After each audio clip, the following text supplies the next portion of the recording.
they contracted to fight neither. You see what I'm saying? So we be on like, oh, he could fight him next, but what if the nigga had a 3-fight contract with something that's supposed to go this way? You know what I'm saying? So a lot of times that's why we ain't seeing, you know what I mean, the fights we want to see at the time we want to see them neither. Because we don't know who they contracted to fight. We just want them to fight right now. So in your opinion, Tank don't bear no responsibility for not fighting the best. Yeah. If he want to be the best, see, you got to think like this. What is the fighters in for? Is they in for the money, or they in to try to be want to prove they the best? And you can tell, you can tell. But we can only go off of what they tell us. So Tank told us he in there for the money.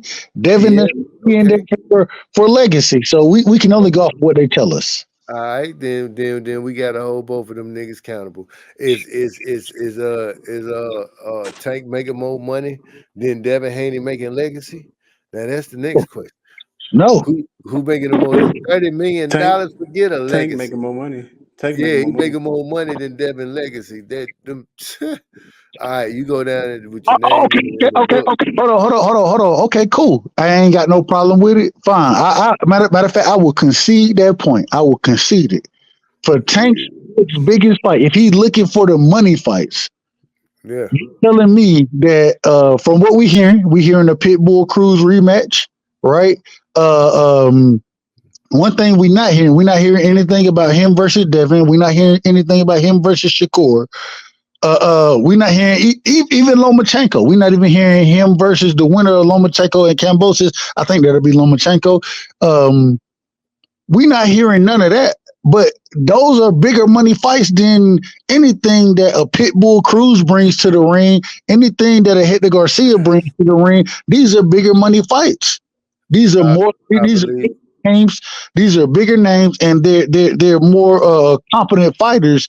And they're closer fights, even though I think Tank beats Lomachenko. I think it's a 50-50 fight with him and Devin, a 50-50 fight with him and Shakur. You know what I'm saying? But I think that those are still big money fights if he really trying to make those fights. I don't think Tank want the smoke. But you know what?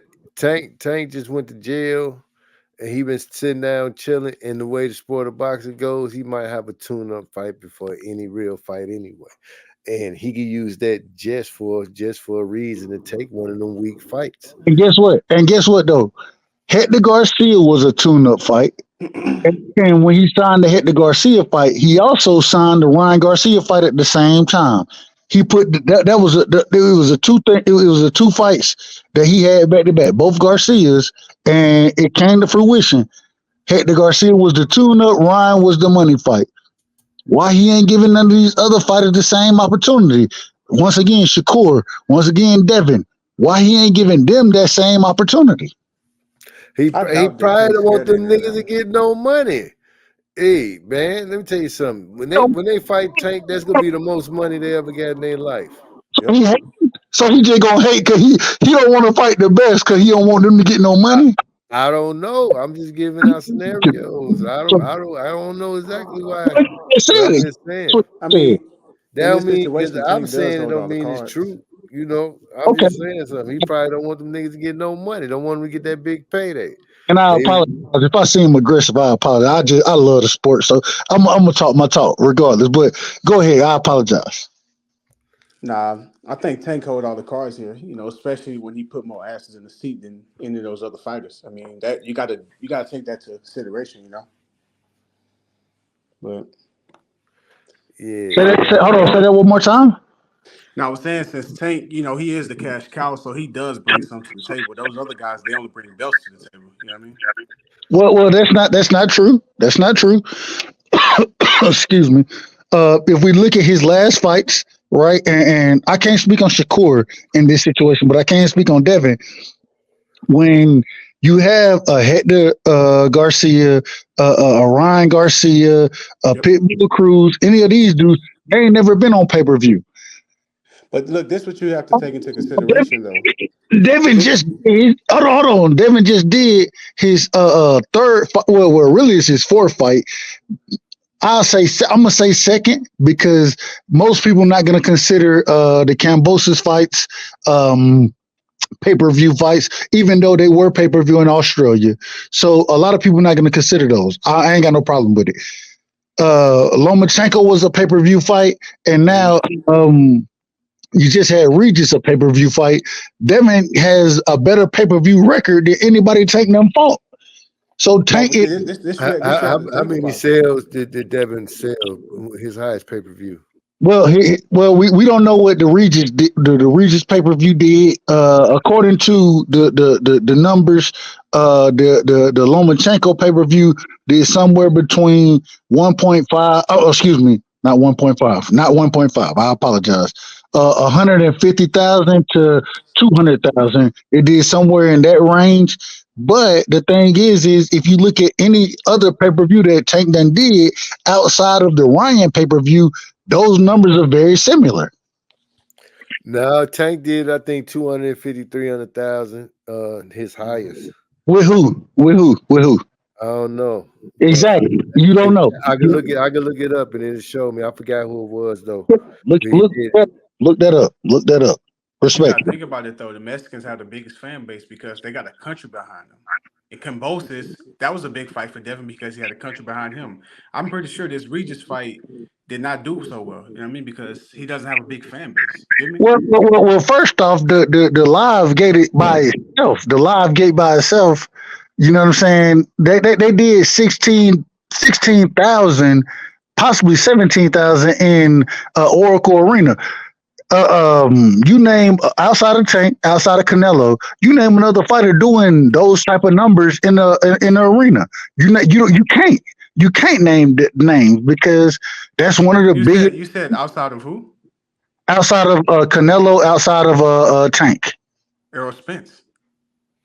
I give you, and Errol did it in Cowboys Stadium, and I'm a Cowboys fan, so I give you credit for that. I do agree with that. I do agree. Yeah, Errol Spence. Yeah, Errol Spence. Yeah. So I do agree with that. I do agree with that. And so my apologies for being wrong, but you see where I'm going with the numbers. Absolutely, as far as what the live gates are, what the pay-per-view numbers are. That's always interesting to me because I don't know. It depends who report. Those numbers are interesting, but Ryan Garcia, the man ain't never sold more than 7,000 in the arena. Devin done did twice that. He done did twice that number. Man, that's the fight we need to see. Tank should be sending that man an offer, bro. Like I just that's my perspective. He should that is a money fight. And honestly, even as a Tank fan, I'm gonna give him some heat for this. He do need to step the competition up. But he said he got 2 fights he want to fight, Devin and Shakur, and then he said he could retire. He been said that. Now, is he gonna fight him next? We'll see. He'll beat Shakur. But the only way we're gonna see those fights if Tank send the offer. Tank is the ultimate. And I ain't gonna hold you. I rock with Devin. I pick Devin to beat Tank. I don't pick nobody else to beat Tank. I pick Devin to beat him from 140 down. From 140 down, I pick Devin to beat Tank. That's the only person I beat. I think, but I want to see the fight. You feel me? I really want to see that fight. And so when I look at it, when I take a step back, I'm like, bruh, Devin ain't got shit for you as far as pay-per-views go, as far as numbers go. Devin ain't got shit for you. Send that man an offer, even if Tank would have sent the same 25% offer, the same offer, a 20% offer. I'm gonna be honest, a 20% offer. Devin accepted a 22% offer against Cambosis. So if Tank send you a 20% offer, I expect Devin to take it. I expect them to take it. You know what I'm saying? Now, when we go into rehydration and all that other kind of stuff, that gets into, I think that's a little more furrier. But as far as the money goes, man, send that man a 20% offer and try to make the fight happen. You're gonna get your lion's share regardless, and he deserve it because he the A side. He the big Tank is possibly the face of boxing. We got to give that man credit. Hey, yo, true that. And quick question, this is for either one of y'all. What exactly is a rehydration clause? What is that? Well, you can't go over a certain weight. Well, yeah. So when it say like with Ryan Garcia, The weight, the catch weight was 136. Okay. With a rehydration clause, it was a 10-pound rehydration clause on it. So he can't, on the day of the fight, even though he'll come in and weigh at 136 the day before, on the day of the fight, he can't weigh over 146. That's the 10 What? pounds he got to rehydrate. What? Huh? Damn. I mean, I really didn't know that. That's kind of. Now he did the same thing with Mario Barrios. They weighed in at 140. Mario Barrios couldn't come over. He couldn't come in to the fight weighing over 150 pounds because of the 10-pound rehydration clause. Now the IBF, respectfully, the IBF does this. This is a standard practice by the IBF. They're gonna hold you to a 10-pound weight clause regardless. I would ask y'all to go listen to Richardson Hitches talk about this a couple days ago, and him saying that he don't want to fight with even with him being at 140. He was like, "Bro, I'm not trying to fight for the IBF belt because I only got 10 pounds to come into. I only got 10 pounds to rehydrate to, and I'm gonna rehydrate more, which most fighters are. I'm gonna rehydrate more than those 10 pounds." So that's why you see a lot of times when fighters fight for belts, they go for the WBA, the WBO, the WBC. They kind of stay away from the IBF unless they unifying because of that rehydration clause. Ah, that makes sense.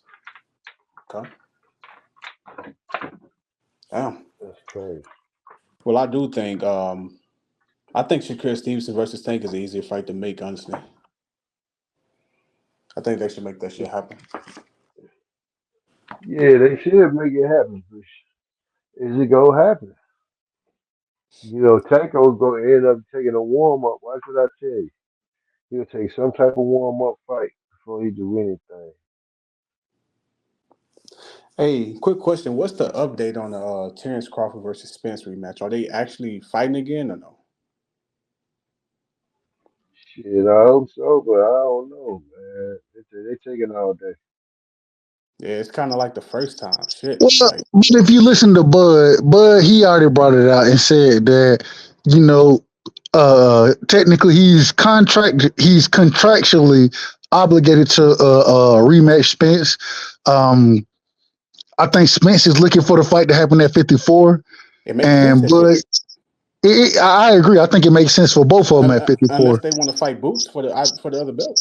Well, well, I don't think ain't too many people trying to fight Boots. Ain't too many people trying to fight. Respectfully, and hey, I love Boots. I'm a Boots fan, but ain't too many people trying to fight that young man. That man is special. So, Yeah, you know, he pressing, bro. he's special, bro. He's special, bro. And it's crazy because I think that Boots. I put Devin as well in that category. I had Shakur in the category until Shakur's last performance. I gotta reevaluate what I'm seeing from Shakur. And but I think, man, a lot of these guys, even Devin, he was talking about after being Regis, he wanted to move up to 47. He wanted to fight a Barrios or a Keith Thurman. One thing I Yeah. did is that he ain't going. He moved up in weight to fight Regis. He not moving up in weight, going straight after Boots. Hey, I And think I think he better be careful. That 147 been the deepest division for a long time. He go up there, he run into Boots. He ain't got nothing for Boots, man. but see, once again, Boots fall into that IBF category where if you go straight after Boots, you can't rehydrate the way that you would normally rehydrate it. David Benavidez, when he made weight for his last fight, the man rehydrated 23 pounds according to the WBC. According to Maurice, Devin Haney rehydrated 20 pounds in his last fight. You know what I'm saying? These dudes, they draining themselves to make weight. And so when they rehydrate, they sparring on a regular basis 20, 30 pounds heavier than what they're gonna fight at. You know what I mean? And Yep. so I think that the IBF rehydration clause, it does stop a lot of fighters for going, and what you can do is you win a belt and then you go challenge the IBF champion. But when Yep.